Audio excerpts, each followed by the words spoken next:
What's going on, everybody? Welcome to another episode of Hollywood Already Did It, your movie podcast for reboots, remakes, sequels, adaptations, anything with a number in front of it or that has something previously been told, and why we keep doing this, and if there's any worth or reason of why it was relevant then and relevant now. As always, I'm your host, Blake Schultz, and with me is Terrence Tatum. Hello, everyone. And this week we are talking about John Wick 4, the next and maybe last chapter in the John Wick franchise, a series that had, the movie was delayed. There was that hot minute where it was going to be Keanu versus Keanu in The Matrix 4 and John Wick 4. And then That's right. They were supposed to be back together. Yeah. Then that didn't happen. But I all the way back to the first one, it almost wasn't made. It didn't have a distributor because everyone thought it was going to be too violent and all the very real important issues of gun violence, but everyone thought no one would go. No one would want to touch it. And yet here we are. Originally, Harrison Ford was asked, then it was Keanu Reeves before his renaissance of an actor. It's weird to go back to that movie because I remember a time when it didn't fit this show. And almost everyone I knew thought that it was a comic book or a show or a video game.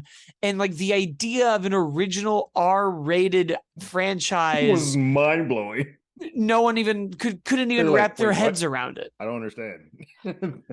And then like anything new, it became old again. And now we have spinoffs coming and shows coming and more and more and more and more. But this fourth one also, I guess, comes with the, very sad passing of Lance and and all of that. So not in, it's weird to watch that movie that close. That was the weirdest part of it. 48 hours afterwards, we're in the theater like, cool, let's enjoy. Oh crap, that's right.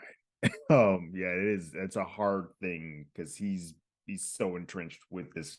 Just like you see Keanu, you see him, but you all and Winstone, so like all of them together, like that's the trio that you expect to just have around. And so losing one of them, you're like, oh, that sucks. He's the heart and soul of the franchise. He always brings it back. His performance is incredible in all four of them. His character is so interesting. I was really, really wanted him to be the show. Yeah. That's what I wanted. But of course, it is very sad and very unfortunate. But how did you feel about John Wick 4? Mr. Wick. I had a blast. I don't, a lot like Scream, which we talked about a couple of weeks ago. I don't think there's a bad film in this franchise. There's some that I like more than others. But I think for me, this is my second favorite of them all besides the original. I still think the original is the one to sort of beat because I feel like when it was at its smallest and more contained, that was when you had a better character story for me, and it was easier for me to kind of just be a part of. 2 and 3 we've talked about before, subsequently just started feeling like they got so large where everybody in the world is an assassin or a part of this, whereas I feel like for this one, while there is still some of that at play, it does feel a little bit, we shrink that down a little bit. There are regular people that exist on the board. They go to a club and they are in the middle of the street where these people aren't all trying to kill John Wick. So that helps kind of like, okay, cool. Not everybody is a part of this. But as a whole, I love this. I think the addition of Donnie Yen was just breathtaking. It probably also gave Keanu Reeves a little bit of time to breathe a bit, that he's not doing every single action sequence. He's like, cool, I'm too old for this. Can you give some of this to Donnie so that I don't have to carry everything apart of it? And I think it works because it gives Donnie, when he's up there, he's still in the show quite a bit of times in there. But it's a fun ride from start to finish. It's 2 hours and like almost 3 hours long. But I did not realize it. Like when it was over, I was like, yeah, I know I've been in here for a while, but I had a ball.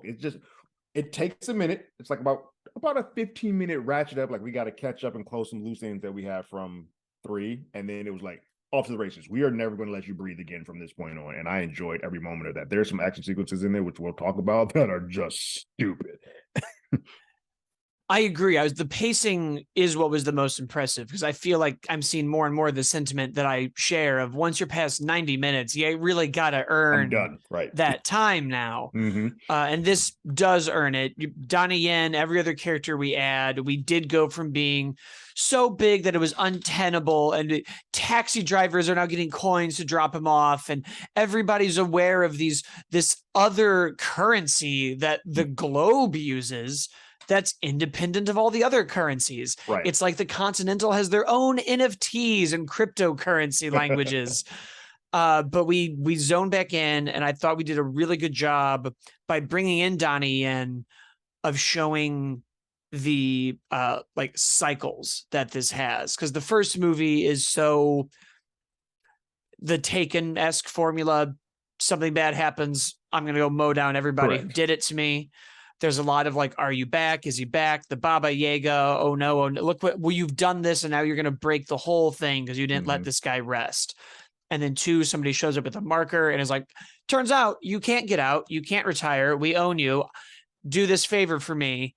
And then that incident incites the next 3 films. Right. To bring in another character who's owed some debt that we don't know about. The movie never gives you the big exposition of, and here's how all these people are connected and how this world works. And the knockoff Lalulilelo from Metal Gear Solid is pulling all the strings, and oh, they were the kid. Like, there's no weird conspiracy angle of like, well, they're the ones who killed Kennedy, and we're the ones who are keeping everything moving the way it should. They're just assassins assassinating. Yeah. At this point, it seems like it's just a bunch of people who want arbitrary power and have a bunch of people they'll just pay to do stuff with. Go do this. Yeah. Coming from terrible backgrounds. Like we've seen the ballet school, I guess, the ballerina is going to be at. We make comments of them like plucking John off the street. So we are introduced to nobody in this one. And you almost get the sense that this is almost a like Nordic mythology cycle of like Ragnarok coming, of well, all the gods are going to fight, and eventually the gods are going to die, and then we're going to reset and do it again. And I think by bringing in Nobody and Donnie, we really showed like it's less about what this world is and more about like, look at the patterns that are happening and the systems that are at place. And the only way to get out is to destroy the system or die, because you're just going to keep getting wrapped in the minute you give them your soul. We have that great scene of Donnie Yen, like, you know, before you say yes, really think about what you're doing to Nobody. Yeah. And it's like, oh yeah, now he's in it. There's no, there's no backing just there out. Now. You're now a part of this, which makes this like there's a sequence that, the Marquis has with Nobody, basically saying, all right, well, if you're in, here's what you got to do. And when the stabbing of the hand, you're like, oh, this is intense. I mean, we didn't really talk about it, but I thought Skarsgård was a great overarching villain of this. Like, he is the big bad of this, and he is fantastic to watch. And I love, because sometimes with these villains where you have some people who just pontificate and say things, that they actually made him do some dirt, a little bit of dirt. Like that knife sequence was necessary to make him feel like, oh, he is nuts, and he will get his hands dirty if he needs to. That's important, because a lot of times we just have people who just talk, and that's why I just made him so way more vicious, but also still cowardly, because he's still getting people to do his dirty work, but he will do what he has to kind of get the ball rolling, which was a fun thing to see. And they did a good job of showing that his like weird place in this system, it's almost similar to where like Loki's arc starts off in Avengers, of like, oh yeah, you think you're like hot stuff, but everyone sort of knows that like you're a loser. The Harbinger is still over you. Clancy Brown comes coming in like, cool. What you're doing is good, but don't get ahead of yourself, because we will come in and just remove you. What was the line that was your ambition should never go beyond your worth? And I was like, oh, what a cold thing to say to him. Like, it's like, yeah, you have nothing. It becomes very Nordic. It becomes very Thor and the Ice Giants, and you're just a boy pretending to be a man running around with a stick thinking you're gonna run everything, and eventually that's gonna kill you. Like the whole movie almost plays as a weird cautionary tale. Like, we see 3 people at different parts of this never-ending cycle. And John's at the end, Donnie's in the middle, and nobody is Nobody's starting starting it off. Yeah, he's just getting.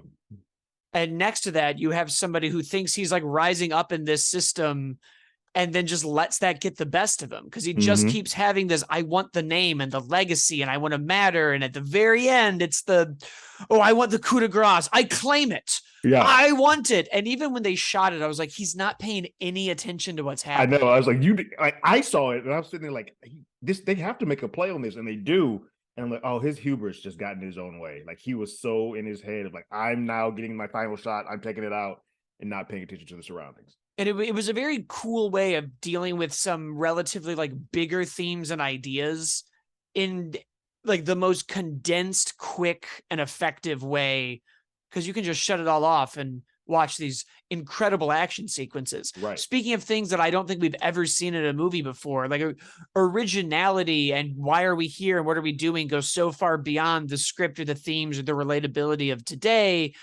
And you get into things like the tech and the technology and how they're doing it as far back as like, oh, Orson Welles cut this hole and went down because the tripod didn't go short. And now we get into this crazy Metal Gear Solid Legend of Zelda topographical shot where the camera comes over like it's an architect's photo and they're watching insane. John Wick. Yeah. It's like, who was playing Robotron, some twin stick shooters the night before? It's like the Smash TV just all of a sudden, what is happening? This is brilliant. Or was some go up and down. It's crazy. And I believe that is our show, everyone. So thank you so much for listening and watching. You can, of course, leave us a review and a comment and let us know what you think on YouTube or iTunes, wherever this show is.